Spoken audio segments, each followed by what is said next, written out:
Le coup de feu résonna dans les rues enneigées de Valentine, dans le Nebraska. Sarah Catherine s'effondra contre le poteau en bois devant le magasin général. Le corps de son mari gisait encore chaud dans la poussière, à 3 pieds de là. Le sang tachait la neige blanche autour de lui, la rendant cramoisie. Elle ne pouvait plus respirer. Elle ne pouvait plus penser. Elle ne pouvait rien faire d'autre que fixer l'homme qui lui avait promis l'éternité. C'était il y a tout juste 2 ans, le jour de leur mariage. C'était en décembre 1882. L'hiver était arrivé tôt et brutal dans cette petite ville frontalière. Mais ce n'était rien comparé à la glace qui remplissait maintenant ses veines. Elle regardait le hors-la-loi qui avait abattu son mari monté à cheval. Il s'éloignait avec sa bande, riant alors qu'il disparaissait dans le paysage blanc. Nathan Everett entrait en ville à cheval lorsqu'il entendit le tir. Les sabots de son hongre noir crissèrent sur la neige fraîche tombée la veille. Il voyageait depuis 3 semaines en provenance du Wyoming. Il se dirigeait vers le sud pour trouver du travail dans l'un des ranchs de bétail qui parsemènent les plaines du Nebraska. Valentine n'était censé être qu'une étape de plus sur son chemin. Il avait 26 ans. Il était marqué par des années de dur labeur et des hivers encore plus rudes. Ses cheveux foncés étaient assez longs pour effleurer son col. Ses yeux verts étaient perçants, habitués à passer la majeure partie de sa vie en plein air. Lorsqu'il vit la femme à genoux dans la neige, ses cheveux noirs détachés et son visage pâle comme la mort, quelque chose se serra dans sa poitrine. C'était une sensation qu'il n'avait jamais éprouvée auparavant. Il mit pied à terre avant même de réaliser ce qu'il faisait. Ses bottes frappèrent le sol avec un bruit sourd alors qu'il se précipitait vers elle. Les habitants commençaient à sortir de leur cachette maintenant que le danger était passé.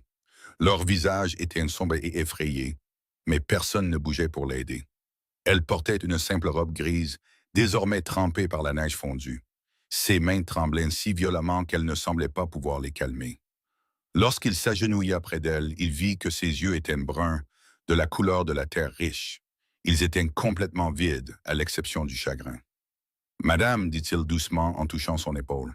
« Madame, nous devons vous mettre à l'abri. » Elle ne répondit pas. Elle ne semblait même pas l'entendre.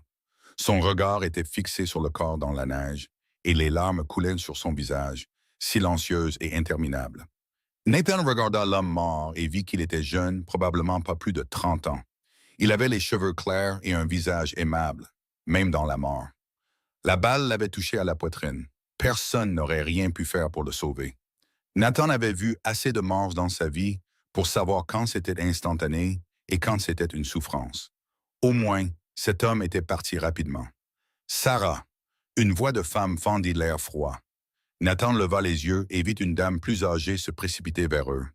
Elle relevait ses jupes pour ne pas qu'elles traînent dans la neige. « Oh, Sarah, ma chère enfant! » La femme qui s'agenouilla près d'eux avait la cinquantaine, avec des mèches grises dans ses cheveux bruns. Ses yeux contenaient à la fois de la compassion et de l'acier. Elle mit ses bras autour de Sarah et la serra fort. Et pour la première fois, Sarah émit un son. C'était une plainte sourde et perçante qui semblait venir du plus profond de son âme. Nathan sentit sa poitrine se serrer à nouveau. Il ressentit une envie irrésistible de faire quelque chose, n'importe quoi, pour arrêter ce son. « Je suis Madame Margaret Hayes, » dit la femme plus âgée en regardant Nathan avec gratitude. « Merci d'être venu aider. Voici Sarah Catherine. C'est son mari Thomas dans la neige. Ces hors-la-loi sont passés en exigeant l'argent de la banque, et Thomas y était employé. Il a essayé de les arrêter. » Nathan hocha la tête, comprenant soudainement la situation. Thomas avait été courageux et imprudent à la fois. Et maintenant, sa jeune veuve se retrouvait seule dans un monde rude qui avait peu de pitié pour les femmes sans protection. Il se leva et marcha vers le corps, le soulevant doucement malgré le poids mort. Thomas était un homme mince, et Nathan le porta facilement dans le magasin général où Mme Hayes le dirigea. Ils l'allongèrent sur une table dans l'arrière-boutique. Nathan le recouvrit d'un drap propre qu'on lui avait fourni. Lorsqu'il ressortit, Sarah était toujours à genoux dans la neige, mais maintenant, elle fixait simplement la tache rouge qui marquait l'endroit où son mari était tombé. Mme Hayes essayait de la convaincre de se lever, mais Sarah semblait avoir perdu toute volonté de bouger. Nathan s'approcha et, sans demander la permission, se pencha et la souleva dans ses bras. Elle ne pesait presque rien. Il pouvait la sentir trembler contre sa poitrine alors qu'il la portait vers la pension que Mme Hayes lui indiquait. « Le docteur arrive, » dit Mme Hayes alors qu'il marchait. « Bien que je ne pense pas qu'il puisse faire grand-chose pour le choc, à part lui donner quelque chose pour l'aider à dormir. Nathan allongea Sarah sur le lit dans une petite chambre au deuxième étage de la pension. Madame Hayes commença immédiatement à retirer les vêtements mouillés de Sarah, les remplaçant par une chemise de nuit chaude. Pendant tout ce temps, Sarah ne dit rien, ne fit rien. Elle restait là, allongée comme une poupée brisée. Ses larmes avaient cessé, gelées sur ses joues comme de minuscules cristaux de glace. Nathan pensa que d'une certaine manière, le silence était pire que les pleurs. Le docteur arriva 20 minutes plus tard. C'était un vieil homme grisonnant nommé Dr. Patterson qui avait clairement vu sa part de tragédie dans cette ville frontalière. Il examina brièvement Sarah, puis prépara une dose de laudanum mélangée à d'autres herbes pour l'aider à se reposer. Après lui avoir fait boire et que ses yeux se furent enfin fermés dans un sommeil épuisé, il se tourna vers Nathan et Madame Hayes avec une expression grave. « Elle est en état de choc, purement et simplement, dit-il. Son corps et son esprit ont reçu un coup dont il faudra du temps pour se remettre.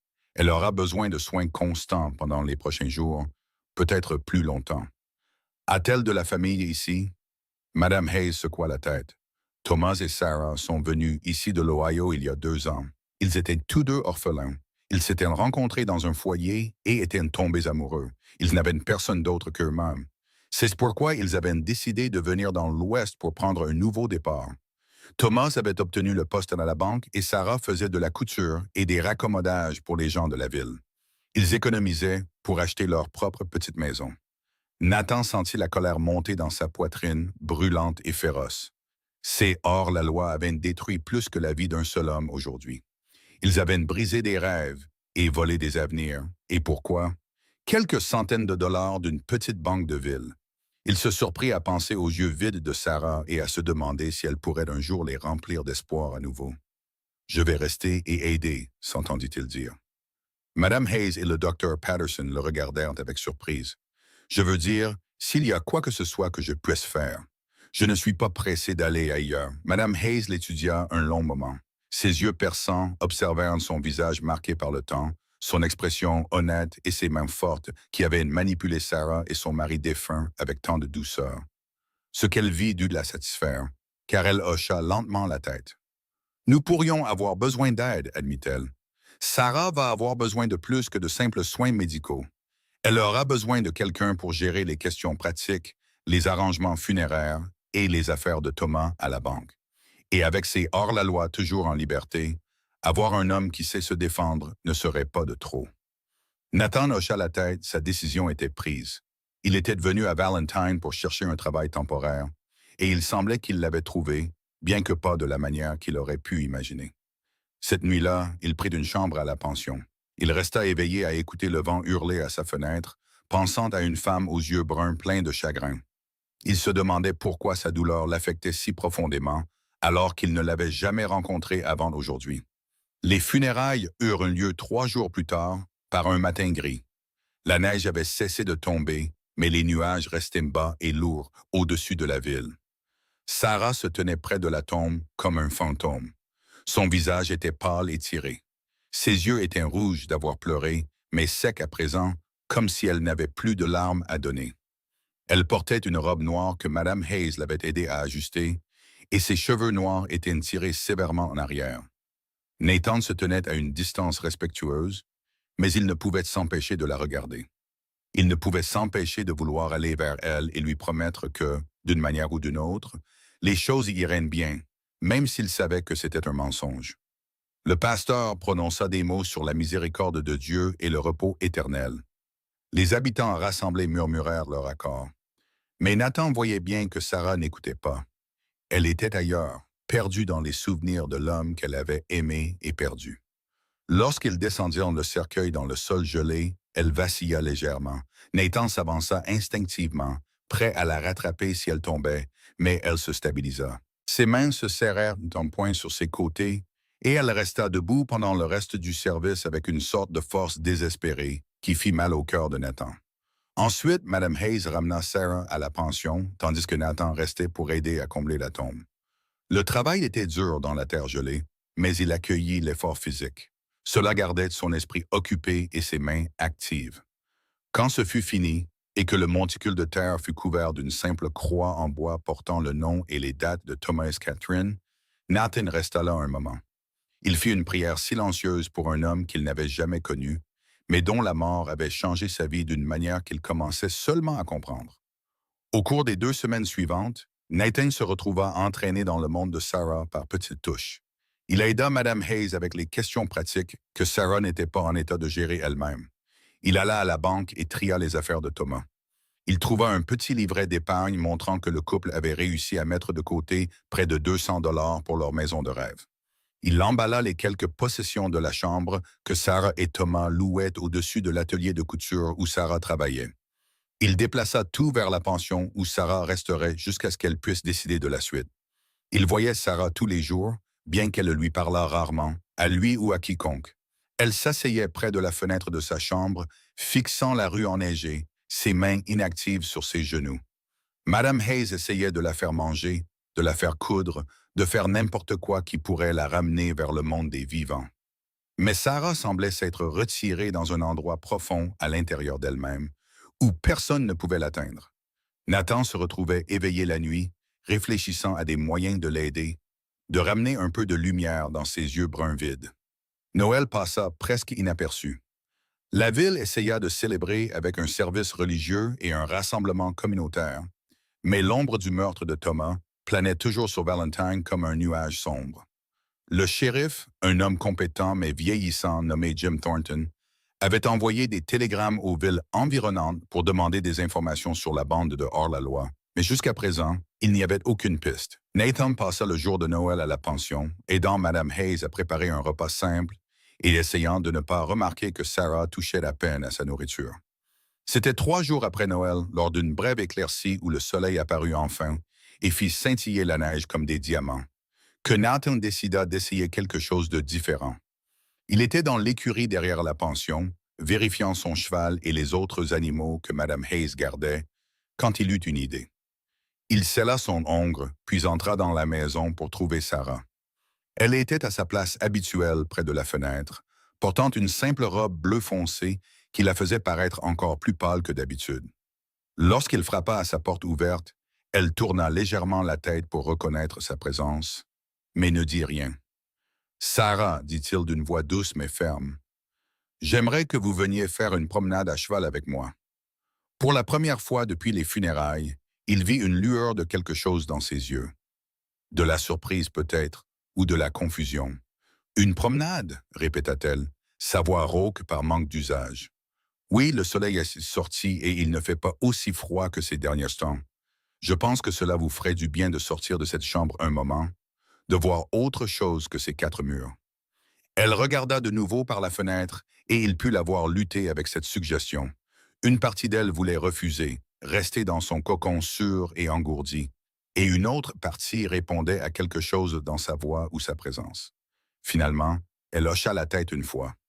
Un petit mouvement que Nathan prit comme une victoire. Madame Hayes l'aida à enfiler un manteau chaud et des bottes, enroulant une épaisse écharpe autour de son cou et plaçant un chapeau de laine sur sa tête. Nathan la conduisit à l'écurie où il avait emprunté une jument douce à l'écurie de louage. C'était une jument alezane au tempérament doux qui resta patiemment immobile pendant qu'il aidait Sarah à monter. Elle s'assit avec raideur sur la selle, ses mains agrippant le pommeau comme s'il s'agissait d'une bouée de sauvetage. Nathan monta son propre cheval avec une grâce aisée, née d'années de pratique.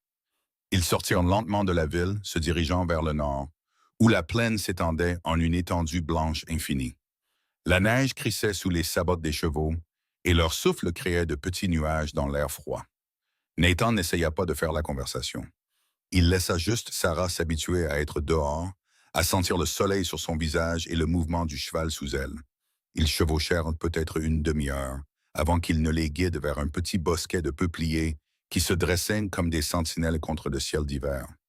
Lorsqu'ils atteignirent les arbres, il mit pied à terre et aida Sarah à descendre, ses mains fermes sur sa taille alors que ses pieds touchaient le sol. Elle regarda la scène paisible, la façon dont la lumière du soleil filtrait à travers les branches nues et créait des motifs sur la neige. Il vit ses épaules se détendre légèrement, une partie de la tension quittant son corps pour la première fois depuis qu'il l'avait rencontrée. C'est magnifique, dit-elle doucement. Nathan sentit son cœur bondir au son de sa voix disant autre chose que des nécessités ou des réponses polies. Je pensais que cela vous plairait, répondit-il en attachant les chevaux à une branche basse.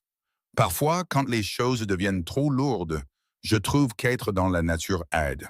Cela me rappelle que le monde est plus grand que mes problèmes, que la vie continue, même quand on a l'impression qu'elle devrait s'arrêter. Sarah se tourna pour le regarder vraiment, et il vit que ses yeux n'étaient plus vides. Ils étaient remplis de douleur, oui, mais aussi d'une sorte de recherche désespérée, comme si elle essayait de trouver une raison de continuer. Comment faites-vous? Demanda-t-elle. Comment continuez-vous quand tout ce que vous aimiez a disparu? Nathan resta silencieux un moment, pensant à son propre passé, aux pertes qu'il avait vécues au cours de ses 26 années. Vous prenez les choses un jour à la fois, dit-il finalement. Vous vous levez le matin parce que c'est ce que vous devez faire. Vous mettez un pied devant l'autre. Et finalement, si vous avez de la chance, vous trouvez quelque chose ou quelqu'un qui vaut la peine de vivre à nouveau. Des larmes coulaient sur le visage de Sarah maintenant, mais elles étaient différentes de celles qu'elle avait pleurées auparavant. C'étaient des larmes de libération, le début du traitement de l'énormité de ce qui lui était arrivé. Je l'aimais tellement, murmura-t-elle. Thomas était tout pour moi. Nous avons grandi ensemble, survécu ensemble. Il était mon monde entier. Je sais, dit Nathan. Sans réfléchir, il tendit la main et l'attira dans ses bras. Elle se raidit un instant, puis s'effondra contre lui, sanglotant contre sa poitrine avec de grands cris qui semblaient s'arracher de son âme même. Il la tint tout au long de la crise, une main caressant son dos et l'autre soutenant sa tête, murmurant murmurant des mots doux de réconfort qui ne signifiaient rien et tout à la fois. Ils restèrent ainsi longtemps, Sarah pleurant son chagrin, tandis que Nathan la tenait fermement. Et quand elle se recula enfin, son visage était taché et ses yeux étaient enflés. Mais il y avait quelque chose de différent chez elle. Une partie de ce vide terrible avait disparu, remplacée par une émotion brute qui était douloureuse à voir, mais d'une certaine manière plus vivante que le vide ne l'avait été. « Je suis désolée, dit-elle en essuyant son visage avec ses mains gantées. « J'ai ruiné votre manteau. Ne vous excusez pas, dit Nathan fermement. Pas pour ça, pas pour quoi que ce soit. Vous avez traversé l'enfer, Sarah, et vous avez le droit de ressentir tout ce que vous ressentez. » Elle leva les yeux vers lui, étudiant son visage avec une nouvelle attention, le voyant comme une personne plutôt que comme un simple étranger serviable pour la première fois.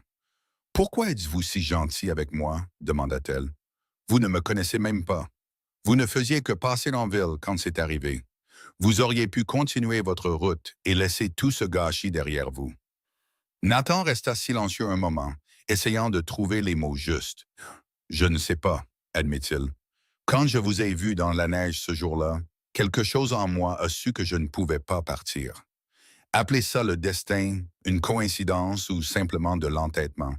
Mais j'ai senti que je devais être ici, que je devais vous aider d'une manière ou d'une autre. » Les yeux de Sarah cherchèrent dans son visage, et il y vit de la confusion et quelque chose d'autre qui aurait pu être le début de la gratitude, ou peut-être même de l'espoir.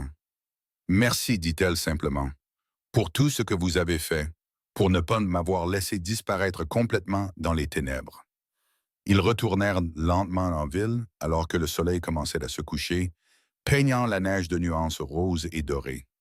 Nathan sentit quelque chose changer entre eux, une barrière invisible commençant à se fissurer. Il était à la fois excité et terrifié par ce que cela pourrait signifier. Lorsqu'ils atteignirent la pension et qu'il aida Sarah à descendre de cheval, leurs mains s'attardèrent ensemble un instant de plus que nécessaire, et il vit la couleur monter aux joues pâles de la jeune femme.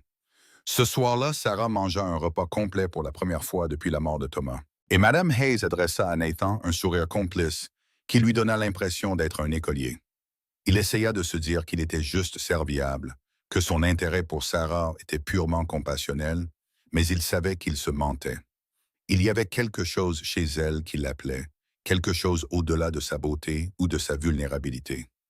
C'était sa force, réalisa-t-il, la façon dont elle se battait pour survivre, même quand une partie d'elle voulait abandonner. C'était sa capacité d'aimer, démontrée par la profondeur de son chagrin. C'était la façon dont elle inclinait la tête quand elle écoutait. la façon dont ses mains bougeaient quand elle réfléchissait, 1000 petites choses qu'il remarquait malgré lui.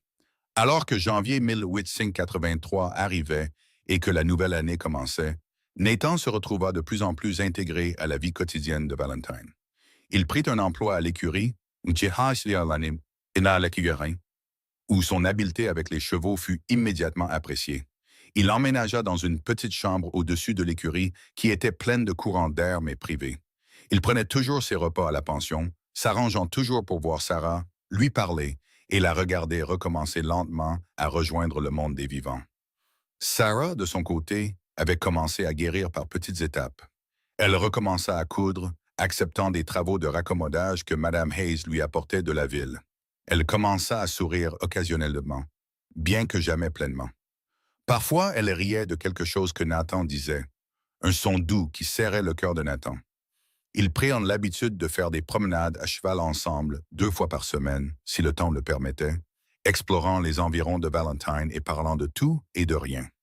C'est lors d'une de ces promenades, à la mi-janvier, alors que la température avait légèrement monté et que la neige commençait à fondre par endroits, que Sarah interrogea Nathan sur son passé.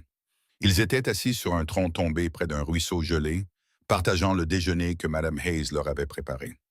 La question sortit de nulle part. « Vous savez tout de moi, dit Sarah en rompant un morceau de pain pour le donner aux chevaux. Mais je réalise que je ne sais presque rien de vous.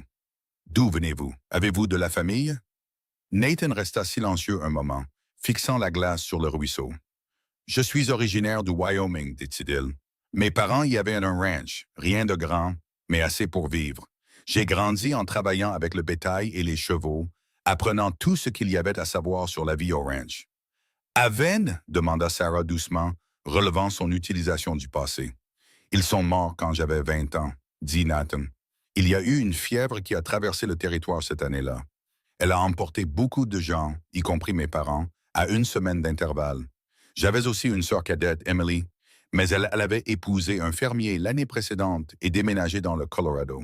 Elle a 3 enfants maintenant, aux dernières nouvelles. « Je suis désolé, dit Sarah, et il put entendre la sympathie sincère dans sa voix. Donc, vous êtes seul depuis lors, principalement. J'ai travaillé dans divers ranchs pendant quelques années, ne restant jamais trop longtemps nulle part. Je suppose que j'essayais de fuir les souvenirs, ou peut-être juste de comprendre qui j'étais censé être sans ma famille. Je me dirigeais vers le sud à la recherche de plus de travail quand je suis passé par Valentine. Et puis vous m'avez rencontré et vous vous êtes retrouvé encombré d'une veuve brisée à la place, dit Sarah.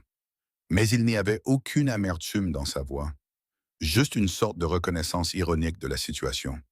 Nathan se tourna pour la regarder, ses yeux verts sérieux. Vous n'êtes pas brisée, Sarah. Vous guérissez, et c'est différent, et je ne me sens encombré de rien. Être ici à vous aider, passer du temps avec vous, c'est la première fois en 6 ans que j'ai l'impression d'être exactement là où je suis censé être. Le souffle de Sarah se coupa, et il vit ses yeux s'écarquiller légèrement. L'air entre eux sembla soudain chargé de quelque chose d'électrique, quelque chose qui fit battre le cœur de Nathan et rendit ses paumes moites malgré le froid. Il tendit la main lentement, lui laissant le temps de se reculer si elle le voulait, et toucha doucement sa joue avec sa main gantée. « Sarah, dit-il doucement, je sais que c'est trop tôt, et je sais que c'est probablement le pire moment possible, mais je dois vous dire quelque chose. Ces dernières semaines, à apprendre à vous connaître, à vous regarder être si courageuse et forte, même quand vous êtes brisée à l'intérieur, cela m'a fait ressentir des choses que je n'attendais pas. Vous êtes remarquable, et je me surprends à penser à vous à chaque instant de chaque jour. » Les larmes remplirent les yeux de Sarah, mais ce n'étaient pas des larmes de chagrin. « Nathan, je ne sais pas quoi dire. Je tenais tellement à Thomas, et une partie de moi se sent coupable d'écouter ce que vous dites. Mais une autre partie de moi, une partie que j'ai presque peur de reconnaître, est heureuse que vous l'ayez dit. Vous êtes devenu si important pour moi, et je ne sais pas quand c'est arrivé, ni comment, mais c'est vrai. Vous n'avez rien à dire, dit Nathan rapidement. Je voulais juste que vous le sachiez. Je ne demande rien de vous, Sarah. Je serai votre ami aussi longtemps que vous en aurez besoin. Et si c'est tout ce que je suis, alors cela suffira. » Mais même en le disant, il savait que ce n'était pas entièrement vrai. Il voulait plus, il voulait tout. Il voulait être la personne qui la faisait sourire et rire et oublier sa douleur. Il voulait être celui vers qui elle se tournait la nuit quand les souvenirs devenaient trop lourds. Il voulait construire une vie avec elle, lui donner la maison et la famille dont elle avait rêvé avec Thomas. Mais il savait aussi que la pousser avant qu'elle ne soit prête détruirait toute chance qu'il pourrait avoir. Alors il retira sa main et lui sourit doucement. Venez, dit-il en se levant et en lui offrant sa main. Nous devrions rentrer avant que Madame Hayes n'envoie une équipe de recherche.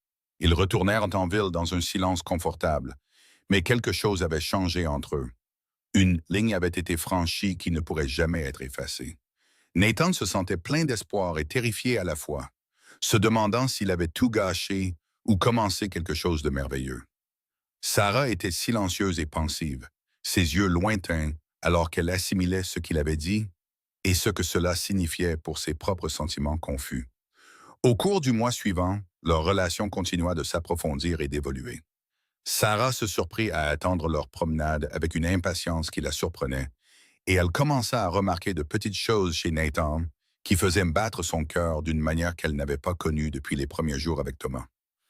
Elle remarquait la façon dont ses yeux se plissaient quand il souriait, la façon dont il était toujours si doux avec les animaux et les enfants, la façon dont il l'écoutait avec toute son attention, comme si rien d'autre au monde ne comptait.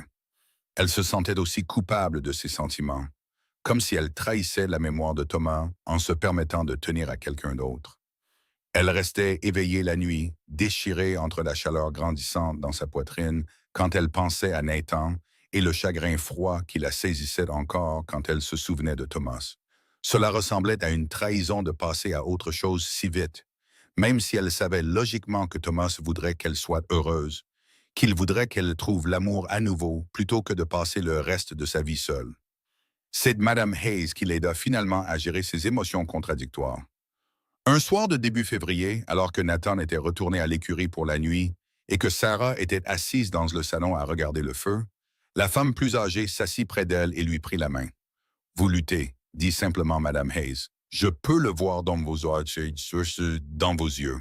Vous tenez à Nathan, mais vous vous sentez coupable. » Sarah la regarda avec surprise, puis hocha lentement la tête. « Est-ce que si évident? Seulement pour quelqu'un qui sait quoi regarder, » dit gentiment Madame Hayes. « Sarah, ma chère, je vais vous dire quelque chose, et je veux que vous écoutiez vraiment. Thomas est parti, et c'est une terrible tragédie. Vous l'aimiez, et vous l'aimerez toujours. Mais l'amour ne meurt pas juste parce qu'une personne meurt. L'amour que vous aviez pour Thomas fera toujours partie de vous, et rien ni personne ne pourra jamais vous l'enlever. Alors comment puis-je ressentir ces choses pour Nathan? Demanda Sarah, des larmes coulant sur ses joues. Comment puis-je penser à lui de la façon dont je le fais, alors que Thomas n'est parti que depuis 2 mois? Parce que votre cœur est plus grand que vous ne le pensez, dit fermement Madame Hayes. L'amour n'est pas une ressource limitée, Sarah. Vous pouvez aimer Thomas et avoir encore de la place dans votre cœur pour Nathan. Vous pouvez honorer votre passé tout en construisant un avenir. Et je pense que Thomas, qui vous aimait tant, serait heureux de savoir que vous avez trouvé quelqu'un comme Nathan pour prendre soin de vous, pour vous protéger, pour vous faire sourire à nouveau. Mais si les gens pensent que je n'aimais pas vraiment Thomas, s'ils pensent que je suis passé à autre chose trop vite, Madame Hayes renifla sans élégance. Qui se soucie de ce que les gens pensent? Les gens de cette ville qui vous connaissaient, vous et Thomas, savent combien vous l'aimiez. Ils ont vu comment vous l'avez pleuré. Et quiconque a des yeux peut voir que Nathan Everett est un homme bon qui est tombé amoureux d'une femme remarquable. Il n'y a aucune honte à retrouver le bonheur, Sarah. Il n'y a que du courage. Sarah resta silencieuse un long moment, laissant les mots de Madame Hayes pénétrer son esprit. « J'ai peur, admet-elle enfin. J'ai peur de perdre quelqu'un à nouveau, d'ouvrir mon cœur et de le voir briser. Je ne sais pas si je suis assez forte pour survivre à ce genre de douleur 2 fois. Aucun de nous ne sait s'il est assez fort jusqu'à ce qu'il doive l'être, dit Madame Hayes. Mais je vais vous dire ceci. L'alternative est de vous fermer, de ne plus jamais aimer, de passer le reste de votre vie en sécurité mais seul. Est-ce vraiment ce que vous voulez? » Sarah pensa à Nathan, à sa force douce et à sa gentillesse patiente. Elle pensa à la façon dont il la faisait se sentir vivante à nouveau. La façon dont son cœur s'emballait quand elle le voyait, la façon dont elle se surprenait à sourire à des moments inattendus à cause de quelque chose qu'il avait dit ou fait. Elle pensa à la possibilité d'un avenir avec lui, de construire la maison et la famille dont elle avait rêvé, de ne plus être seule. Non, dit-elle doucement, ce n'est pas ce que je veux. Madame Hayes tapota sa main et sourit. Alors arrêtez de combattre ce que vous ressentez, ma chère enfant. Laissez-vous être heureuse. Thomas voudrait cela pour vous. Et plus important encore, vous le méritez. Le lendemain, quand Nathan vint la chercher pour leur promenade habituelle, Sarah l'accueillit avec un sourire différent de tous ceux qu'elle lui avait donnés auparavant. Il était plein et sincère, atteignant ses yeux, et il fit s'arrêter Nathan net, son cœur battant dans sa poitrine. Vous avez l'air heureuse, dit-il, incapable de cacher l'émerveillement dans sa voix. J'y arrive, répondit Sarah, son sourire s'élargissant encore. C'est un processus, mais j'y arrive. Ils chevauchèrent jusqu'à leur endroit habituel près des peupliers, mais cette fois, c'est Sarah qui initia la conversation profonde. Ils s'assirent sur leur tronc près du ruisseau gelé, et elle se tourna vers lui avec des yeux sérieux.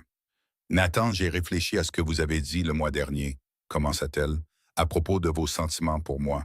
Et je veux que vous sachiez que j'ai combattu mes propres sentiments parce que je me sentais coupable, comme si je trahissais Thomas en tenant à vous. Mais j'ai réalisé quelque chose d'important. Thomas est parti, et rien de ce que je fais ou ressens ne peut changer cela. Mais je suis toujours là, toujours vivante, et j'ai le choix de la façon dont je passe le reste de ma vie. Le souffle de Nathan se coupa, l'espoir et la peur luttant dans sa poitrine. Sarah, vous n'êtes pas obligée. Laissez-moi finir, dit-elle doucement en posant sa main sur la sienne. Je tiens à vous, Nathan, plus que je ne le devrais, plus que je ne pensais le pouvoir après avoir perdu Thomas. Vous avez été mon ancre ces 2 derniers mois, la personne qui m'a empêché de me noyer dans le chagrin. Vous avez été patient, gentil et compréhensif, ne me poussant jamais à donner plus que je ne le pouvais. Et quelque part en chemin, j'ai commencé à tomber amoureuse de vous. Sarah, souffla Nathan, la voix rauque d'émotion. Il se tourna pour lui faire face complètement, prenant ses 2 mains dans les siennes. Êtes-vous sûr? Je ne veux pas que vous vous sentiez sous pression ou que vous pensiez me devoir quoi que ce soit parce que je vous ai aidé. Je suis sûr, dit Sarah, et la certitude dans sa voix fit s'envoler son cœur. Je ne dis pas que je suis complètement guérie ou que je n'aurai pas encore des jours difficiles. Je ne dis pas que je n'aime plus Thomas, car je l'aime et je l'aimerai toujours. Mais je dis que j'ai de la place dans mon cœur pour vous aussi. Et je veux voir où cela nous mène. Si vous êtes prête à être patient avec moi, si vous êtes prête à comprendre que je pourrais avoir des moments où je lutte avec le chagrin et la culpabilité, alors j'aimerais essayer de construire quelque chose avec vous. Nathan avait l'impression de ne plus pouvoir respirer, de ne plus pouvoir penser. Il ne pouvait que ressentir le flot écrasant de joie et de soulagement qui l'envahissait. Il leva les mains et prit son visage en coupe, ses pouces caressant doucement ses joues. Je serai patient aussi longtemps que vous en aurez besoin, promit-il. Je serai tout ce dont vous avez besoin que je sois, Sarah. Je tombe amoureux de vous et je veux vous rendre heureuse. Je veux vous donner tout ce que vous méritez. Les yeux de Sarah se remplirent de larmes, mais c'étaient des larmes de joie cette fois, des larmes d'espoir et de nouveau départ. Alors embrassez-moi, murmura-t-elle. S'il vous plaît, Nathan, embrassez-moi. Il se pencha lentement, lui laissant le temps de changer d'avis. Mais elle le rencontra à mi-chemin, ses lèvres douces et chaudes contre les siennes. Le baiser fut doux au début, hésitant, chacun apprenant le goût et la sensation de l'autre. Mais ensuite, il s'approfondit, devint plus urgent, plein de toute l'émotion et du désir qu'ils avaient retenu. Lorsqu'ils se séparèrent enfin, ils respirèrent fort tous les deux, et Sarah souriait à travers ses larmes. « Wow » dit-elle doucement, et Nathan rit, un son plein de pur bonheur.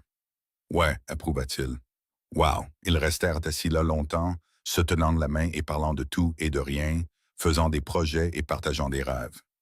Nathan lui parla de son espoir d'avoir un jour son propre ranch, un endroit où il pourrait élever des chevaux et du bétail et construire une vraie maison. Sarah lui parla de son amour pour la couture, comment elle avait toujours rêvé d'ouvrir son propre atelier de robes où les femmes pourraient venir se faire ajuster correctement des vêtements qui les rendraient belles. Ils parlèrent de famille et d'enfants, de ce qu'ils attendaient de la vie.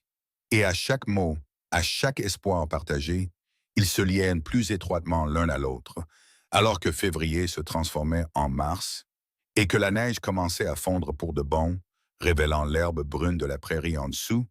La relation de Sarah et Nathan s'épanouit. Ils faisaient attention aux convenances, sachant que la petite ville les observerait et les jugerait, mais ils ne cachaient pas non plus leur affection grandissante l'un pour l'autre.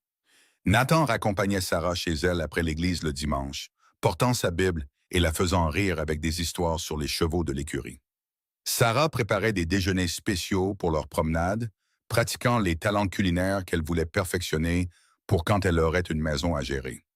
Les habitants de Valentine observaient la romance se dérouler avec des réactions mitigées.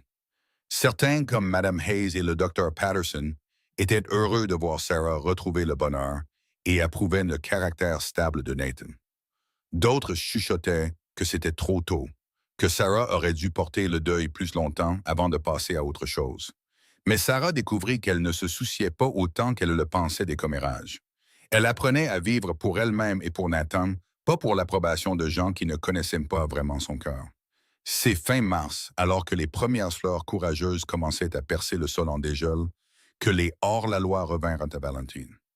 Nathan était à l'écurie lorsqu'il entendit le tumulte, le bruit des chevaux et des cris venant de la direction de la bande. Son sang se glaça alors qu'il saisissait son fusil et courait vers le bruit, terrifié à l'idée que l'histoire soit sur le point de se répéter. Il arriva à la banque juste au moment où la bande sortait, leurs sacoches lourdes d'argent volé. Ils étaient 5, des hommes à l'allure rude avec des yeux durs et la gâchette facile. Nathan reconnut le chef d'après la description de Sarah comme étant l'homme qui avait tué Thomas. La rage l'envahit, brûlante et féroce, mais il se força à penser clairement. Il ne pouvait pas simplement commencer à tirer au milieu de la ville où des innocents pourraient être blessés. Le shérif Thornton et 2 adjoints étaient déjà là, leurs armes dégainées, criant au hors-la-loi de se rendre. Le chef se contenta de rire, ce même rire qui avait hanté les cauchemars de Sarah pendant des mois, et attrapa son arme. Tout se passa au ralenti après cela. Le shérif tira, et l'un des hors-la-loi tomba. Des tirs de riposte retentirent, et Nathan vit l'un des adjoints s'effondrer. Il leva son propre fusil et tira. Son tir fut précis, et un autre hors-la-loi agrippa son épaule et tomba de cheval. Les 3 hors-la-loi restants, réalisant qu'ils étaient surpassés, essayèrent de fuir, mais les habitants en avaient assez. Des hommes sortirent des bâtiments avec toutes les armes qu'ils avaient, encerclant les hors-la-loi et coupant leur retraite. Il y eut d'autres tirs, plus de chaos, et quand la fumée se dissipa, 3 des hors-la-loi étaient morts, un était blessé, et le chef avait été capturé vivant, son arme tirée de sa main par l'adresse au tir du shérif Thornton. Nathan resta là, son fusil toujours levé, son cœur battant alors que l'adrénaline courait dans ses veines. L'adjoint blessé était déjà soigné par le docteur Patterson, qui déclara la blessure sérieuse mais pas mortelle. Les hors-la-loi morts étaient traînés hors de la rue, et le chef capturé était enchaîné par le shérif Thornton. « Beau terre, dit le shérif à Nathan en lui tendant la main. « Tu m'as peut-être sauvé la vie là-bas. » Nathan lui serra la main machinalement, essayant encore de traiter ce qui s'était passé. « Est-ce que tout le monde va bien? Quelques blessures mineures, mais rien de grave. Tu as aidé à empêcher ces salauds de s'en tirer avec leurs crimes encore une fois. Ils terrorisent les villes de tout le Nebraska depuis un an. Maintenant, ils feront face à la justice. » La première pensée de Nathan fut pour Sarah, et il regarda autour de lui frénétiquement jusqu'à ce qu'il la voie debout devant le magasin général, le visage pâle mais composé. Leurs yeux se rencontrèrent à travers la rue, et elle commença à marcher vers lui. Il la rencontra à mi-chemin, et sans se soucier des convenances ou des habitants qui regardaient, il l'attira dans ses bras et la serra fort. « Est-ce que tu vas bien? » demanda-t-il, la voix rauque d'émotion. « Je vais bien, dit-elle, bien qu'il pût la sentir trembler. Quand j'ai entendu les tirs, j'ai eu si peur qu'il te soit arrivé quelque chose. Et puis je l'ai vu, Nathan. J'ai vu l'homme qui a tué Thomas. » Nathan se recula pour regarder son visage, voyant le mélange complexe d'émotions qui s'y trouvait. Peur, colère, chagrin, et quelque chose qui aurait pu être un apaisement. « Il est capturé maintenant, » dit Nathan doucement. « Il sera jugé et pendu pour ce qu'il a fait. Thomas aura justice. » Sarah hocha la tête, des larmes coulant sur son visage. Mais ce n'étaient pas seulement des larmes de chagrin. C'étaient des larmes de soulagement, de libération, de pouvoir enfin commencer à lâcher la colère et la douleur qui la rongeaient depuis décembre. Ça ne le ramène pas, murmura-t-elle. Mais d'une certaine manière, savoir que cet homme fera face aux conséquences de ses actes, ça aide. Ce soir-là, alors que la ville retournait lentement à la normale et que le hors-la-loi capturé était assis en prison, en attendant son transport vers la prison territoriale pour son procès, Nathan et Sarah s'assirent ensemble sous le porche de la pension. L'air printanier était frais, mais pas froid, et les étoiles commençaient à apparaître dans le ciel qui s'assombrissait. Aujourd'hui était terrifiant, dit Sarah calmement, sa main serrée dans celle de Nathan. Quand j'ai entendu ces coupes de feu, tout ce à quoi je pouvais penser, c'était ce jour de décembre, à la perte de Thomas. Et j'ai réalisé que je ne pouvais pas supporter de te perdre aussi, Nathan. Je ne peux plus imaginer ma vie sans toi maintenant. Nathan se tourna vers elle, ses yeux verts sérieux dans la lumière de la lampe qui se déversait des fenêtres derrière eux. « Tu ne me perdras pas, promit-il. Je ne vais nulle part, Sarah. Je t'aime. Je pense que je t'aime depuis le moment où je t'ai vue dans la neige, brisée et en deuil, et quelque chose en moi a su que tu étais importante, que tu étais destinée à faire partie de ma vie. Je t'aime aussi, dit Sarah, les mots venant facilement maintenant qu'elle s'était donné la permission de les ressentir. C'est différent de ce que je ressentais pour Thomas, mais ce n'est pas moins réel. Tu m'as redonné espoir, Nathan. Tu m'as montré qu'il est possible de guérir, d'avancer, de trouver le bonheur même après une perte dévastatrice. Nathan plongea la main dans sa poche et en sortit une petite boîte. Ses mains tremblaient légèrement alors qu'il l'ouvrait pour révéler un simple anneau en or serti d'un petit diamant. « J'ai acheté ça la semaine dernière, admit-il. J'allais attendre plus longtemps pour te donner plus de temps, mais après aujourd'hui, savoir failli nous perdre avant même d'avoir vraiment commencé, je ne veux plus attendre. Sarah Catherine, veux-tu m'épouser? Veux-tu me laisser passer le reste de ma vie à te rendre heureuse et à te garder en sécurité? » Sarah regarda la bague puis le visage de Nathan, voyant l'amour, l'espoir et la légère peur dans ses yeux. Son cœur semblait prêt à exploser, et d'autres larmes coulèrent sur ses joues. Mais c'étaient des larmes entièrement différentes de celles qu'elle avait pleurées en décembre. C'étaient des larmes de joie, d'un avenir soudain brillant de possibilités, d'un amour trouvé dans les circonstances les plus inattendues. « Oui, dit-elle, sa voix forte et sûre. « Oui, Nathan, je t'épouserai. » Il glissa la bague à son doigt, et elle lui allait parfaitement, comme si elle avait été faite juste pour elle. Puis il l'embrassa et elle l'embrassa en retour, et aucun d'eux ne se souciait que Madame Hayes regardât par la fenêtre avec un sourire satisfait ou que les passants commençassent à la remarquer et à chuchoter. Tout ce qui comptait, c'était ce moment, cet engagement, cette promesse d'éternité. Ils se marièrent 6 semaines plus tard, à la mi-mai, lorsque la prairie était verte et vivante de fleurs sauvages. La cérémonie eut lieu dans la petite église de Valentine et les habitants vinrent en force pour être témoins de l'union. Sarah portait une robe qu'elle avait faite elle-même, une belle création de soie crème et de dentelle qui la faisait ressembler à un ange. Nathan portait son meilleur costume, ses cheveux foncés soigneusement coupés et son visage rasé de près pour l'occasion, bien que Sarah lui eût dit qu'elle aimait sa barbe naissante habituelle. Madame Hayes pleura pendant toute la cérémonie, et même le shérif Thornton fut vu en train d'essuyer ses yeux lorsque Nathan et Sarah échangèrent leurs vœux. Le pasteur parla d'amour et de perte, de guérison et d'espoir, de la façon dont Dieu rassemble les gens de manière mystérieuse. Lorsqu'il les prononça mari et femme, et que Nathan embrassa sa mariée, l'assemblée éclata en applaudissements et en acclamations. La réception eut lieu à la pension, où des tables avaient été installées dans la cour, et toute la ville apporta de la nourriture et des boissons pour célébrer. Il y avait de la musique et de la danse, et Sarah rit plus que Nathan ne l'avait jamais entendu rire, son visage rayonnant de bonheur. Lorsqu'ils dansèrent ensemble, tournoyant sur la piste de danse improvisée au son d'un violon, Nathan pencha la tête et chuchota à son oreille. « Tu ne pleureras plus jamais de douleur, promit-il. Je passerai chaque jour de ma vie à m'assurer que tu n'aies que des larmes de joie désormais. » Sarah se recula pour le regarder, ses yeux bruns brillants de larmes qui prouvaient son point. « Tu m'as déjà tellement donné, dit-elle. Tu m'as rendu ma vie, mon espoir. Je t'aime, Nathan Everett. Je t'aime aussi, Sarah Everett, répondit-il. Et le son de son nouveau nom fit s'élargir encore son sourire. Ils passèrent leur nuit de noces dans une petite cabane que Nathan louait et rénovait comme surprise pour Sarah. C'était simple mais propre, avec une pièce principale qui servait de cuisine et de salon, et une petite chambre avec un vrai lit que Nathan avait acheté à une famille quittant la ville. Il la porta au-dessus du seuil malgré ses protestations rieuses qu'il allait se faire mal au dos. Une fois à l'intérieur, il la posa doucement et alluma les lampes pour lui montrer ce qu'il avait fait. La cabane était meublée simplement mais avec soin. Il y avait une table et des chaises qu'il avait fabriquées lui-même, un poêle qu'il avait acheté et installé, des rideaux que Madame Hayes l'avait aidé à coudre, et dans la chambre, le lit était couvert d'une magnifique courte pointe qui avait été un cadeau de mariage de plusieurs dames de l'Église. Sarah marcha à travers l'espace avec des larmes dans les yeux, voyant toute la pensée et l'amour que Nathan avait mis pour en faire un foyer pour eux. Ce n'est pas grand-chose pour l'instant, dit Nathan nerveusement, mais c'est à nous, et nous pourrons l'agrandir avec le temps.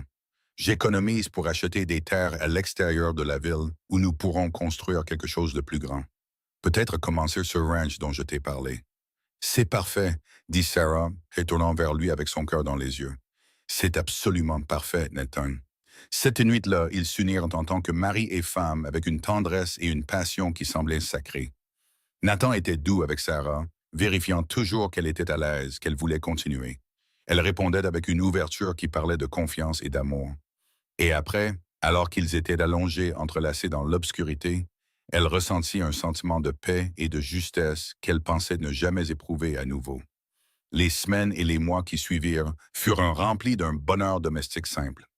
Nathan continuait de travailler à l'écurie tout en prenant du travail supplémentaire pour dresser des chevaux pour les éleveurs de la région. Son habileté avec les animaux devenait bien connue et il se bâtissait une réputation qui lui servirait bien lorsqu'il ouvrirait finalement son propre établissement. Sarah ouvrit une petite entreprise de couture depuis leur cabane, prenant des commandes personnalisées pour des robes et des chemises d'hommes. Son travail était si fin que des femmes commençaient à venir des villes environnantes pour lui commander des pièces. Ils économisaient chaque sou qu'ils pouvaient, le mettant de côté pour leur rêve d'acheter des terres et de construire un vrai ranch. Le dimanche après l'église, ils allaient chevaucher dans la prairie et imaginaient à quoi ressemblerait leur future maison, où serait la grange, où la maison serait située pour attraper le lever du soleil. Ils parlaient des enfants qu'ils espéraient avoir, de la vie qu'ils voulaient construire ensemble. En août, Sarah découvrit qu'elle était enceinte. Elle s'en doutait depuis quelques semaines, mais avait attendu pour le dire à Nathan d'être sûre. Lorsqu'elle partagea enfin la nouvelle avec lui un soir au dîner, il fut tellement stupéfait qu'il la fixa juste un long moment avant que le plus grand sourire qu'elle ait jamais vu ne s'étende sur son visage. Il la souleva et la fit tourner, tous deux riant et pleurant en même temps. « Un bébé », répétait-il comme s'il ne pouvait pas tout à fait y croire. « Nous allons avoir un bébé. Es-tu heureux » demanda Sarah, bien qu'elle pût voir la réponse dans ses yeux. « Heureux ne commence même pas à couvrir ce que je ressens », dit Nathan en la posant doucement et en plaçant sa main sur son ventre encore plat. « Tu as fait de moi l'homme le plus chanceux du monde, Sarah. Je n'aurais jamais pensé avoir ça. Avoir une famille à moi, c'est plus que je n'ai jamais rêvé possible. » La grossesse progressa sans encombre et Sarah s'épanouit de santé et de bonheur. À mesure que son ventre s'arrondissait, Nathan devint encore plus protecteur et attentif, insistant pour faire les gros travaux autour de la cabane et lui apportant de petits doigts d'eau, des fleurs sauvages ou un morceau de tissu particulièrement joli pour les vêtements du bébé. Ils se préparèrent à l'arrivée de leur enfant avec excitation et une certaine nervosité, aucun d'eux n'ayant beaucoup d'expérience avec les bébés, mais tous deux déterminés à être de bons parents. C'est en décembre, presque exactement un an après la perte de Thomas, que leur fils naquit. Le travail fut long et difficile, et il y eut des moments où Nathan, faisant les 100 pas devant la chambre, pendant que Madame Hayes et le docteur Patterson s'occupaient de Sarah, fut terrifié à l'idée de la perdre. Mais Sarah était forte, plus forte qu'on ne le croyait. Et quand le cri du bébé perça enfin l'air, Nathan s'effondra presque de soulagement. Madame Hayes ouvrit la porte avec des larmes sur le visage et lui fit signe d'entrer. Sarah était appuyée sur des oreillers, épuisée et pâle, mais souriante, et dans ses bras se trouvait un petit paquet enveloppé dans une couverture bleue douce. Nathan s'approcha lentement, avec révérence, Et quand il vit le visage de son fils pour la première fois, il sentit son cœur s'agrandir d'une manière qu'il n'avait pas cru possible.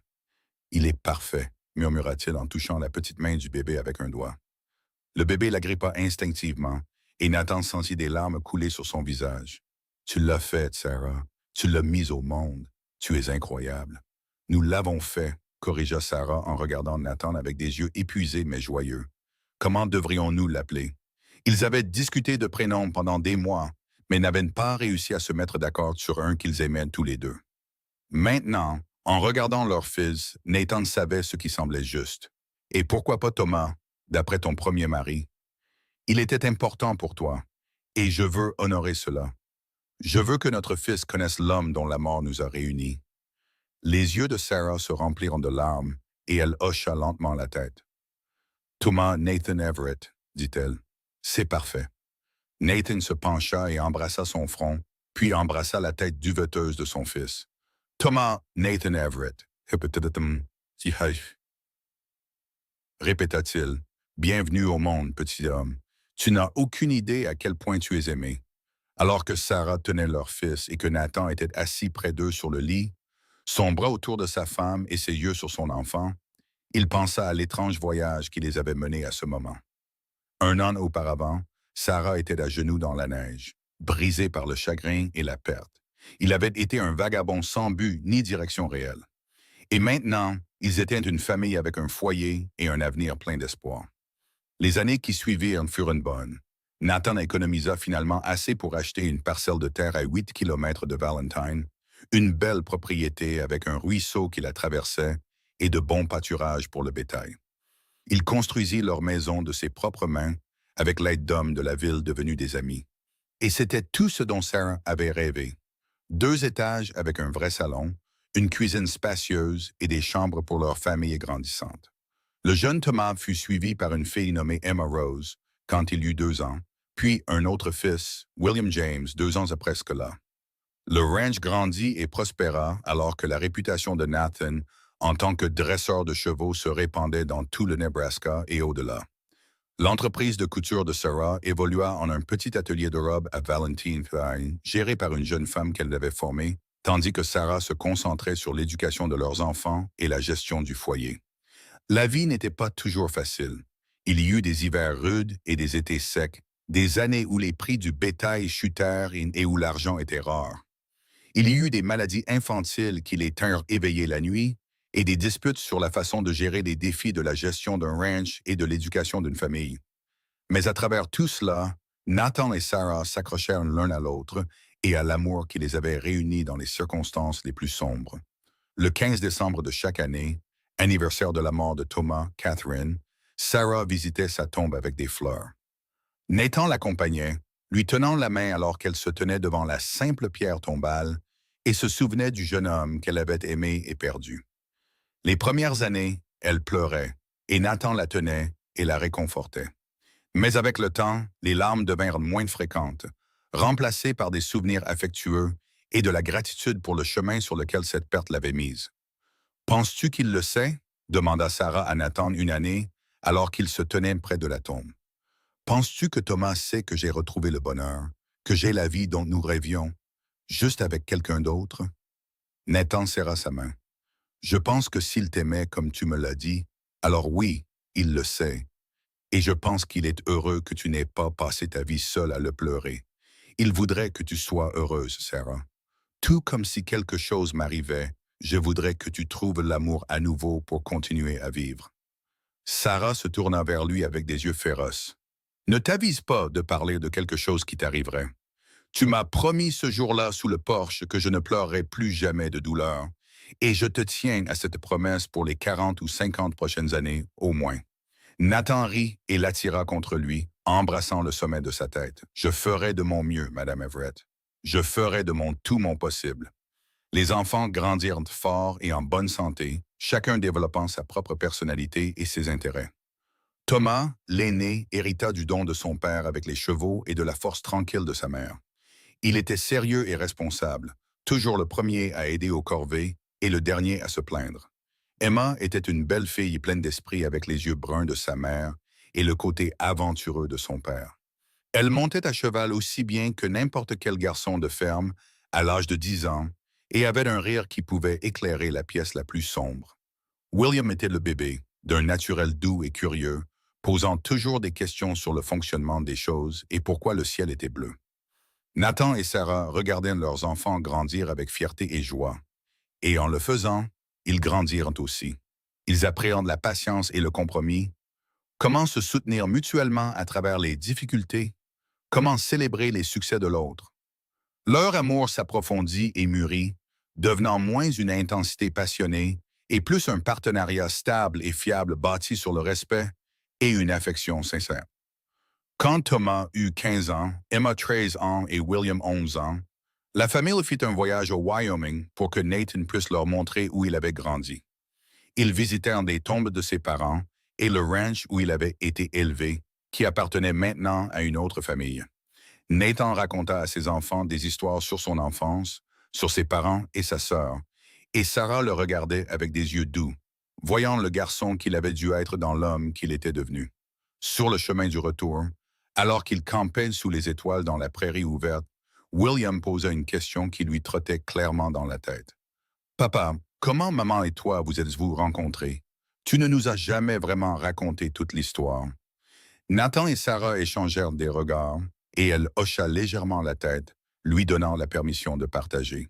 Alors Nathan leur raconta son arrivée à Valentine par une froide journée de décembre et comment il avait vu leur mère agenouillée dans la neige.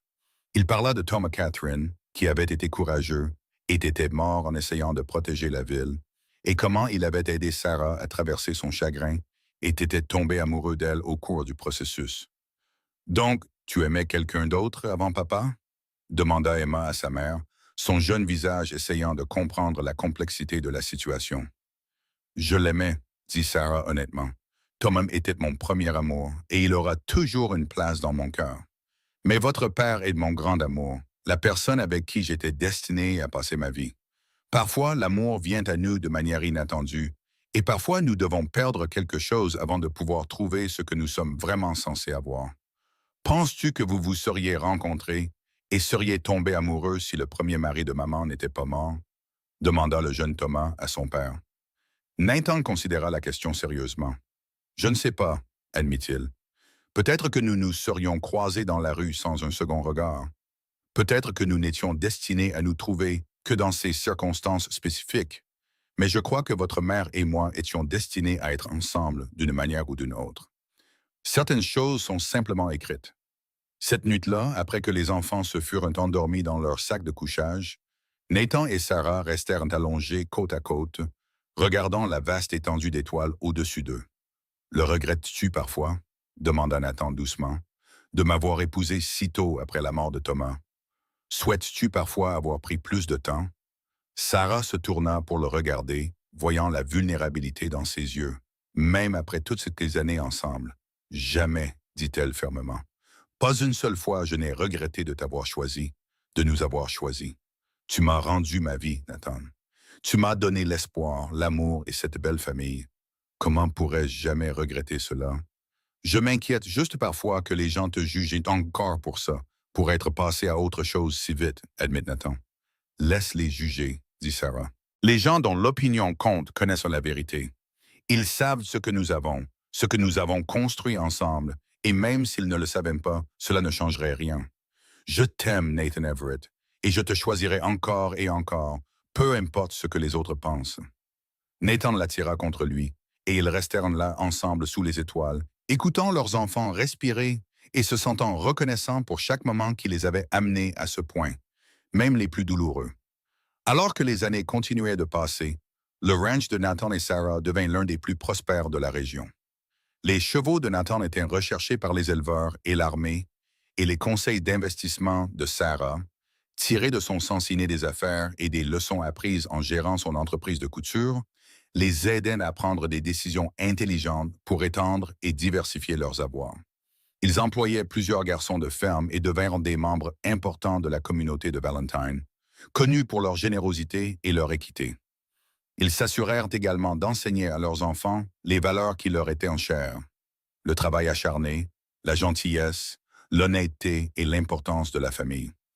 Il leur racontait des histoires sur Thomas Catherine et sur les parents de Nathan, s'assurant que les enfants comprenaient leur héritage et les sacrifices que d'autres avaient faits pour mener à leur vie confortable. Quand Thomas eut 18 ans, il tomba amoureux de la fille d'un éleveur voisin, une douce fille nommée Mary, qui s'intégra à leur famille comme si elle y avait toujours été.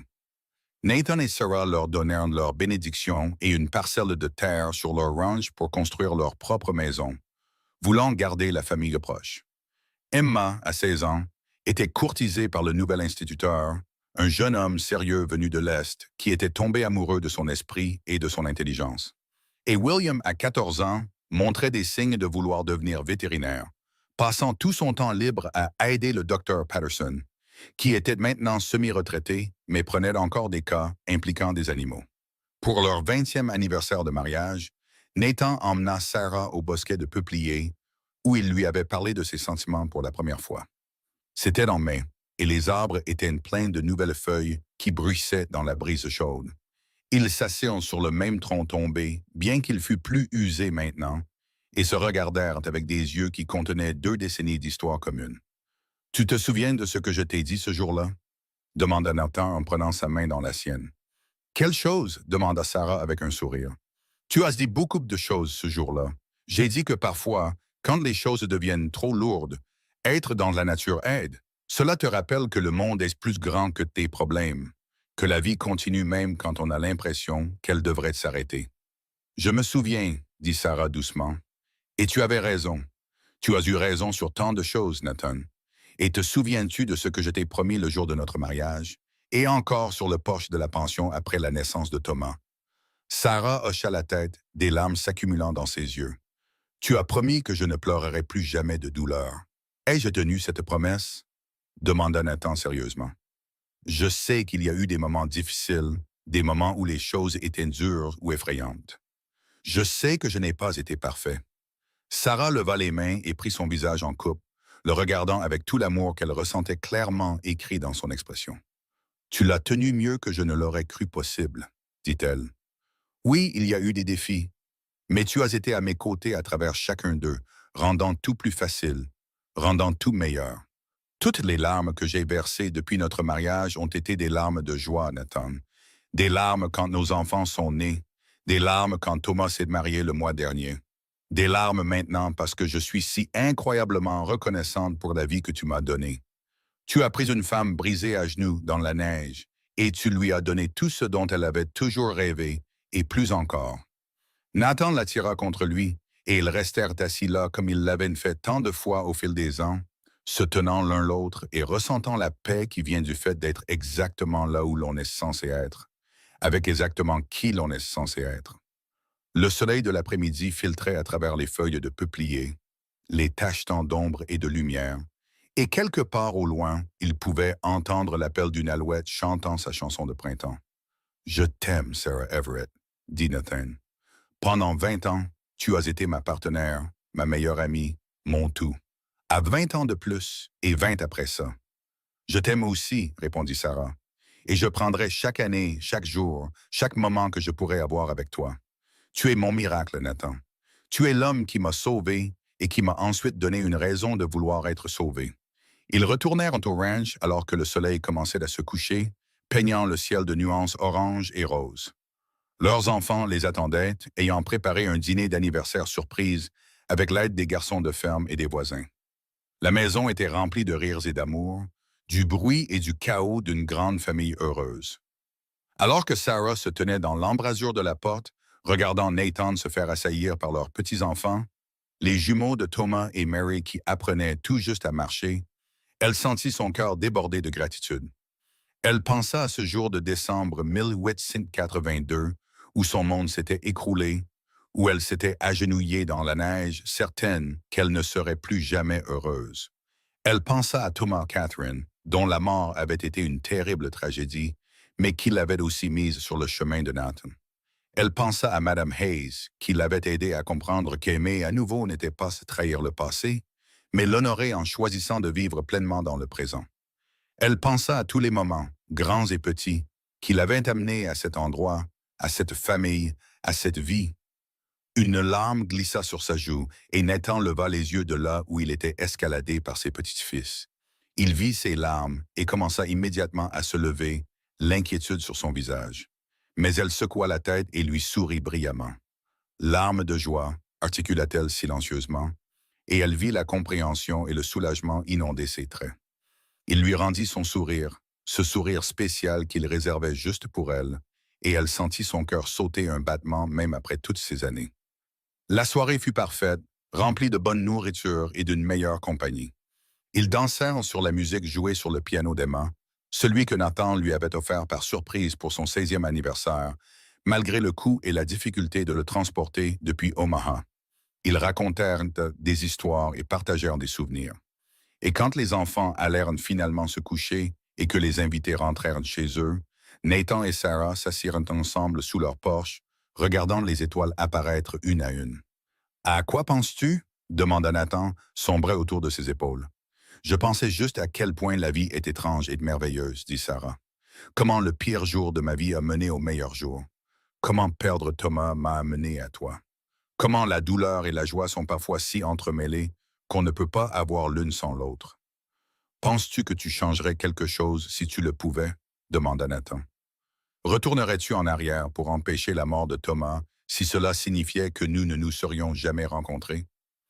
Sarah resta silencieuse un long moment, considérant vraiment la question. C'est une question impossible à répondre, dit-elle finalement. La personne que j'étais alors, agenouillée dans cette neige, aurait tout donné pour avoir Thomas. Mais la personne que je suis maintenant, qui sait ce que nous avons construit ensemble, qui a nos enfants dans sa vie, je ne pense pas que je pourrais abandonner ça non plus. Je pense que tout ce que je peux faire, c'est honorer les deux parties de mon histoire. Je peux me souvenir de Thomas avec amour et gratitude pour ce qu'il m'a appris, et je peux vivre ma vie avec toi avec joie et appréciation pour chaque jour que nous avons ensemble. C'est très sage, dit Nathan en embrassant le sommet de sa tête. J'ai appris du meilleur, répondit Sarah en se blottissant plus près de lui. Tu m'as tant appris sur la résilience et l'espoir, et sur le choix de voir le bon côté de la vie, même quand les choses sont difficiles. Ils restèrent assis dans un silence confortable pendant un moment, puis Sarah parla de nouveau. Nathan, te souviens-tu exactement de ce que tu m'as dit ce jour-là quand tu m'as trouvé pleurant des larmes de joie après la naissance de Thomas? J'ai dit que la neige couvrait tes larmes de joie, répondit Nathan, le souvenir clair même après toutes ces années. Et je t'ai promis que tu ne pleurerais plus jamais de douleur. Et tu as tenu cette promesse chaque jour depuis, dit Sarah. Tu m'as donné une vie pleine d'amour et de rire, pleine d'enfants et de petits-enfants, pleine de rêves réalisés et de nouveaux rêves à poursuivre. Tu as été mon roc, mon abri, ma maison. Tu as été la même chose pour moi, dit Nathan sérieusement. Avant toi, je ne faisais que dériver, exister, mais pas vraiment vivre. Tu m'as donné un but, une raison de m'enraciner et de construire quelque chose de durable. Toi et notre famille êtes tout pour moi, Sarah. Alors qu'ils étaient assis là sous les étoiles, se tenant l'un contre l'autre, ils savaient tous deux à quel point ils étaient incroyablement chanceux. Ils s'étaient trouvés dans les circonstances les plus improbables, avaient construit un amour assez fort pour traverser n'importe quelle tempête, avaient créé une famille et un héritage qui continuerait longtemps après leur départ. Ce n'était pas la vie qu'aucun d'eux n'avait prévue, mais c'était mieux que tout ce qu'ils auraient pu imaginer. Les années continuèrent de s'écouler, marquées par les étapes de la vie de leurs enfants et le travail lent et régulier de construction et d'entretien de leur ranch. Emma épousa son instituteur et déménagea à Denver, où il avait accepté un poste dans une académie prestigieuse, mais elle le visitait souvent et écrivait de longues lettres pleines de nouvelles et d'amour. William devint effectivement vétérinaire, étudiant à Omaha avant de retourner à Valentine pour reprendre le cabinet du Dr. Patterson quand le vieil homme prit finalement sa retraite. Thomas et Mary restèrent au ranch, apprenant le métier auprès de Nathan et se préparant à prendre la relève quand il serait prêt à se retirer. D'autres petits-enfants arrivèrent, chacun étant une source de joie et de fierté. Nathan leur apprit à tous à monter à cheval, tout comme il l'avait appris à leurs parents, et Sarah s'assura qu'ils savaient tous coudre un bouton et faire du pain, des compétences qu'elle considérait essentielles, quel que soit le genre. La maison du ranch était toujours pleine de bruit et d'activité, et Nathan et Sarah n'auraient pas voulu qu'il en soit autrement. Quand Nathan eut 52 ans et Sarah 50 ans, ils retournèrent au Wyoming une fois de plus. Nathan voulait rendre visite à sa sœur Emily, qu'il n'avait pas vue en personne depuis plus d'une décennie, bien qu'ils correspondissent régulièrement par lettre. Emily était maintenant grand-mère elle-même, vivant toujours dans sa ferme au Colorado avec son mari et entourée d'enfants et de petits-enfants. Les retrouvailles entre les frères et ses sœurs furent émouvantes et merveilleuses. Et Sarah put entendre des histoires sur Nathan enfant qui la firent rire et le firent rougir. Sur le chemin du retour, ils s'arrêtèrent au cimetière où les parents de Nathan étaient enterrés. Il se tint devant leur tombe avec Sarah à ses côtés, leurs mains jointes, et leur raconta sa vie. J'aimerais que vous ayez pu la rencontrer, dit-il, la voix épaisse d'émotion.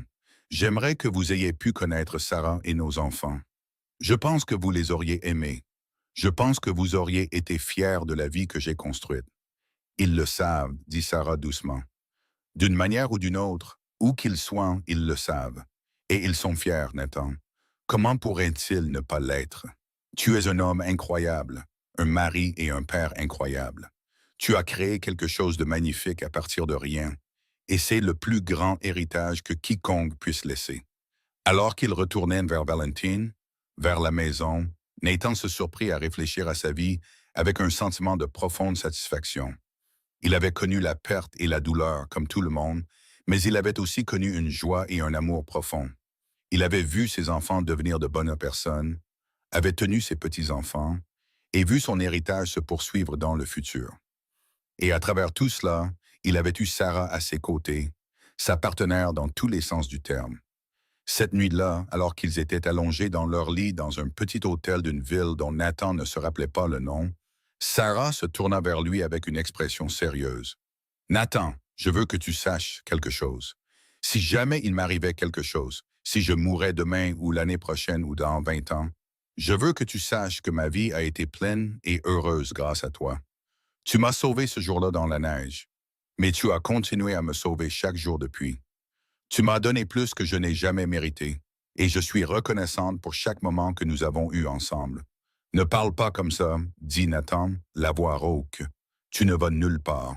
Nous allons vieillir ensemble, regarder tous nos petits-enfants grandir, peut-être même rencontrer quelques arrière-petits-enfants. Je l'espère, dit Sarah. Mais si quelque chose arrive, je veux que tu saches que je suis morte heureuse. Je suis morte aimée et aimante, et c'est tout ce que l'on peut vraiment demander dans cette vie. Nathan l'attira contre lui, la tenant fermement, et fit silencieusement le vœu à l'univers de faire tout ce qui était en son pouvoir pour s'assurer que Sarah vive encore de nombreuses années, car il ne pouvait imaginer sa vie sans elle. Elle était devenue aussi essentielle pour lui que de respirer, et la pensée de la perdre était insupportable. Mais Sarah avait raison de dire que la vie était imprévisible, et l'année suivante apporta des défis qui les testèrent de nouvelles manières. Une sécheresse frappa la région, la pire depuis des décennies, et le ranch lutta. Le bétail mourait, les récoltes échouaient et l'argent devint désespérément rare. Nathan travaillait plus d'heures que jamais, essayant de tout maintenir à flot, et Sarah faisait de même, prenant du travail de couture supplémentaire et économisant partout où elle le pouvait. Le stress pesa sur eux deux, et pour la première fois de leur mariage, ils eurent de sérieuses disputes sur ce qu'il fallait faire, s'il fallait vendre une partie du ranch, s'il fallait contracter des prêts qu'ils ne pourraient peut-être pas rembourser. Mais même au milieu de leurs pires disputes, quand Nathan avait dit quelque chose de dur sur le fait que Sarah ne comprenait pas les réalités de l'élevage et qu'elle avait riposté qu'il était trop fier pour demander de l'aide, ils s'arrêtèrent avant que de vrais dégâts ne soient faits. Nathan regarda le visage blessé de Sarah et sentit sa colère s'évaporer, remplacée par la honte. Il traversa la pièce et lui prit les mains même si elle essayait de se reculer. « Je suis désolé, dit-il. J'ai peur et je suis stressé et je m'en prends à toi et ce n'est pas juste. Tu as été ma partenaire à travers tout et je devrais te traiter comme tel au lieu d'essayer de gérer tout ça tout seul. » La colère de Sarah s'estompa aussi et elle serra ses mains. « Je suis désolé aussi. Je comprends les réalités. Peut-être pas aussi bien que toi, Psy, mais j'en comprends assez. Et j'ai peur aussi, Nathan. J'ai peur de perdre tout ce que nous avons construit, mais nous trouverons une solution ensemble comme nous l'avons toujours fait. Nous sommes plus forts ensemble que séparés. Ils traversèrent cette année difficile en équipe, prenant des décisions difficiles ensemble et se soutenant mutuellement quand les choses semblaient les plus sombres. Thomas et Mary aidèrent autant qu'ils le purent, et même Emma envoya de l'argent de Denver, insistant pour qu'il l'accepte comme remboursement pour toutes les années où il l'avait soutenu. Lentement, péniblement, ils surmontèrent la sécheresse, et quand les pluies arrivèrent enfin le printemps suivant, cela ressembla à une bénédiction du ciel lui-même. Le ranch se rétablit, et avec lui, le moral de Nathan et Sarah. Ils émergèrent de cette épreuve avec un mariage encore plus fort. S'étant prouvé à eux-mêmes qu'ils pouvaient survivre à tout tant qu'ils savaient l'un l'autre, Nathan fit un effort conscient après cela pour partager ses inquiétudes avec Sarah plutôt que d'essayer de les porter seuls. Et Sarah s'assura de lui rappeler régulièrement qu'elle appréciait sa force, mais qu'elle n'avait pas besoin qu'il soit invulnérable. D'autres années passèrent, de bonnes années pleines des joies et des peines ordinaires qui composent une vie.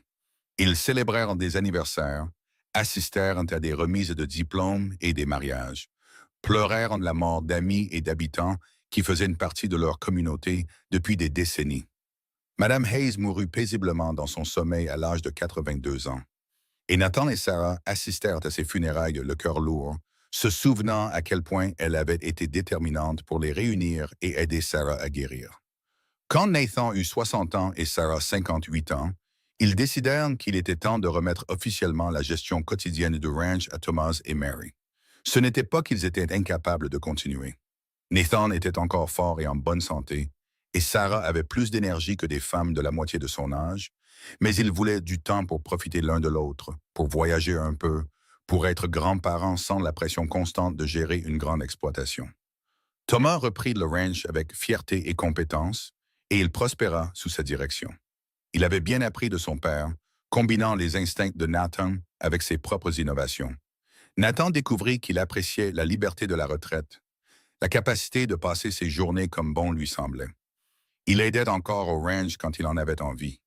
Il dressait encore des chevaux occasionnellement parce qu'il aimait ça, mais surtout, il passait son temps avec Sarah. Ils firent ce voyage en Californie dont ils avaient toujours parlé, prenant le train vers l'ouest et voyant l'océan pour la première fois. Ils rendirent une visite à Emma à Denver et passèrent un mois à gâter leurs petits-enfants là-bas. Ils retournèrent de même en Ohio, au foyer où Sarah et Thomas Catherine avaient grandi. Et Sarah laissa un don généreux à la mémoire de son premier mari, voulant aider d'autres enfants orphelins à avoir une chance d'avoir le genre de vie qu'elle avait trouvé. Par une journée enneigée de décembre, 40 ans jour pour jour après la mort de Thomas Catherine, Nathan et Sarah se tinrent près de sa tombe ensemble. Ils avaient tous deux 70 ans passés maintenant, leurs cheveux gris et leurs visages ridés, mais ils se tenaient toujours la main avec la même affection qu'ils avaient montrée en tant que jeunes mariés. Sarah déposa une couronne de branches de conifères sur la tombe, comme elle le faisait chaque année, et resta en silence un moment. « Merci », dit-elle doucement. Et Nathan savait qu'elle parlait à Thomas, pas à lui. « Merci de m'avoir aimé, de m'avoir appris ce que signifiait l'amour. Merci pour ton sacrifice, même si je souhaite de tout mon cœur que tu n'aies pas eu à le faire. Tu ne seras jamais oublié, Thomas. Tu fais partie de mon histoire, partie de qui je suis. » Alors qu'ils retournaient vers leur calèche qui les attendait, Sarah s'arrêta et se tourna vers Nathan. « Et merci, dit-elle, ses yeux bruns pleins d'amour et de gratitude. Merci d'avoir été patient avec moi, d'avoir compris que j'avais besoin d'honorer mon passé, même en construisant mon avenir avec toi. Merci pour 40 ans d'amour et de rire, pour nos enfants et petits-enfants, pour chaque jour que nous avons eu ensemble. Merci de m'avoir laissé t'aimer, répondit Nathan. De m'avoir donné un but et une famille est une raison d'arrêter de dériver. Tu as fait de moi un homme meilleur, Sarah. Tu as fait de moi celui que j'étais toujours censé être. » Ils s'embrassèrent là dans la neige. Deux personnes âgées qui s'aimaient autant qu'ils s'étaient aimés jeunes mariés. Peut-être même plus, parce que leur amour avait été testé et éprouvé au fil des décennies. Lorsqu'ils se séparèrent, ils pleuraient tous les deux. Mais comme Nathan l'avait promis il y a si longtemps, c'était des larmes de joie, pas de douleur. Ils vécurent encore 15 ans ensemble, des années qui furent douces et tendres. Ils regardèrent leurs petits-enfants grandir et fonder leur propre famille, leur donnant des arrière-petits-enfants à faire sauter sur leurs genoux. Ils célébrèrent leur 50e anniversaire de mariage avec une fête qui rassembla tous ceux qu'ils aimaient, un témoignage de la vie qu'ils avaient construite et de l'amour qu'ils avaient partagé. Ils vieillirent ensemble avec grâce et humour, se soutenant mutuellement à travers les diverses indignités et défis des corps vieillissants. Quand Sarah mourut paisiblement dans son sommeil à l'âge de 83 ans, Nathan lui tint la main et lui dit qu'il l'aimait une dernière fois, même si elle ne pouvait plus l'entendre. Il eut un chagrin profond, comme il était naturel après avoir perdu quelqu'un qui avait été sa compagne pendant plus de 50 ans. Mais il ne s'effondra pas comme Sarah l'avait fait quand elle avait perdu Thomas. Il avait la force de Sarah maintenant, les leçons qu'elle lui avait apprises sur la résilience et l'espoir, et il les utilisa pour traverser chaque jour. Il vécut encore 2 ans, des années qu'il passa entouré de ses enfants et petits-enfants, leur racontant des histoires sur leur mère et grand-mère, s'assurant qu'il savait quelle femme exceptionnelle elle avait été. Il leur raconta le jour où il l'avait vue pour la première fois agenouillée dans la neige, comment il était tombé amoureux de sa bravoure et de sa force. Il leur raconta la vie qu'ils avaient construite ensemble, les défis qu'ils avaient surmontés et les joies qu'ils avaient partagées. Quand Nathan mourut à l'âge de 87 ans, il fut enterré près de Sarah dans le cimetière de Valentine, non loin de là où reposait Thomas Catherine. Ses enfants et petits-enfants se rassemblèrent pour le pleurer et célébrer sa vie, racontant des histoires sur sa douceur et sa sagesse, sur la façon dont il avait aimé leur mère si complètement que c'était devenu la norme à laquelle ils mesuraient toutes leurs propres relations. Et des années plus tard, quand les petits-enfants racontaient à leurs propres enfants l'histoire de leurs arrière-grands-parents, ils parlaient d'une histoire d'amour qui avait commencé dans la tragédie, mais s'était transformée en quelque chose de magnifique. Ils racontaient comment un cow-boy avait trouvé une femme brisée dans la neige et lui avait promis qu'elle ne pleurerait plus jamais de douleur, et comment il avait tenu cette promesse pendant plus de 50 ans. Ils parlaient de Nathan et Sarah Everett comme exemple de ce que l'amour devrait être. Patient et gentil, inébranlable et vrai, capable de traverser n'importe quelle tempête et d'en ressortir plus fort de l'autre côté. Le ranch continua de prospérer pendant des générations. Chaque propriétaire successif apprenant les valeurs que Nathan et Sarah avaient inculquées à leur famille. La maison que Nathan avait construite de ses propres mains resta debout pendant plus d'un siècle, abritant ses descendants et leur rappelant l'héritage d'amour et de travail acharné qu'il avait laissé derrière lui. Et dans la ville de Valentine, au Nebraska, l'histoire de Nathan et Sarah devint une légende, un témoignage de l'idée que même dans les moments les plus sombres, l'espoir et l'amour peuvent trouver un moyen de fleurir. La fin de leur histoire n'était vraiment que le début de quelque chose de plus grand. Un effet d'entraînement d'amour qui se propagea à travers les générations et toucha d'innombrables vies. Sarah avait été une femme qui pensait que sa vie était finie, qu'elle n'avait plus rien pour quoi vivre. Mais Nathan lui avait montré que les fins peuvent aussi être des débuts, que la perte peut mener à trouver quelque chose d'encore plus précieux. Ensemble, ils avaient construit non seulement une famille, mais un héritage, prouvant que le cœur humain a une capacité infinie de guérison et d'amour si nous sommes assez courageux pour nous y ouvrir. Et quelque part, dans ce qui vient après cette vie, Nathan et Sarah étaient de nouveau ensemble, éternellement jeunes et éternellement amoureux, veillant sur la famille qu'ils avaient créée et l'histoire d'amour qu'ils avaient écrite avec leur vie. La neige qui avait couvert les larmes de joie de Sarah à tant d'occasions au fil des ans n'était que de l'eau gelée, temporaire et éphémère, mais l'amour qu'ils avaient partagé était éternel, aussi permanent que les étoiles dans le vaste ciel du Nebraska, aussi durable que l'herbe de la prairie qui revenait chaque printemps, peu importe la rudesse de l'hiver. Ils s'étaient trouvés dans les circonstances les plus improbables, avaient choisi l'amour même quand il aurait été plus facile de fermer leur cœur, et ce faisant, ils avaient créé quelque chose qui durerait pour toujours.